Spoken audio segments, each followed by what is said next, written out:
تەڤیرەوشە ئەوارتەیە و سووریە تێرە دەرباست بە و گەشەدانên جوور bi curiyên ku rû didin, rêveberiya xwe ser a demokratîk ya Herêma Bakur û Rojhilatê Sûriyayê ji bo belavkirina ewlehî û zanînê her tim di nava tevgerê de ye.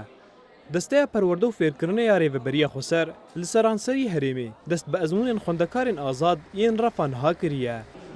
Hevserokê desteya perwerde û fêrkirinê yê kantona Cizîrê, Ednan Berrî ji navenda ezmûnan a bajarê Hesekê ji Rojava TVî re behsa mekanîzmeya pêşkêşkirina ezmûnan dike. Ezmûnê refê nihayê azad li cime li Bakur Rojhilatê Sûrî dest pê dikir. Li kantona Cizîrê jî jimar a şagirtan ser 405 şagirtî renin evê xwendekarê ê azad li cime dixe ezmûnê xwe wê derbas bikin. Ji bo wê ev karê ê got dibe derbarî van ezmûnanî hanî Komîta Perwerdê û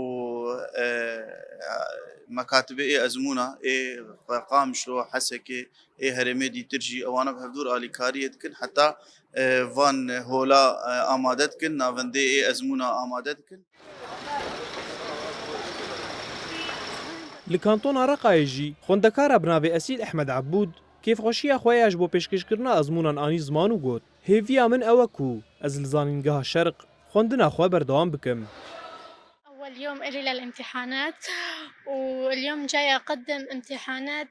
ئیرۆ ڕۆژە یەکەمین یا ئەزمونانە و ئەس جی هاتمە ئەزمونین خۆ پێشکەش بکەم ئەس پر کێفخۆش و سەر بلندم کۆ من هاجێ رێڤەبەریا خۆ سەر دخوینم ئەس سپاسیا رێڤەبەریا خۆ سەر و دەستەیا پەروەردە و فێرکردنێ دکم کۆ ئەف دەرفەت دانەمە داکۆ ئەم بە ئازادی بخوینن ئەس دخوازم ji ber ku hêviyeke min heye ew jî ku ez li zanîngeha Şerq xwendina xwe berdewam bikim. طبعا إنه أدرس بجامعة الشرق.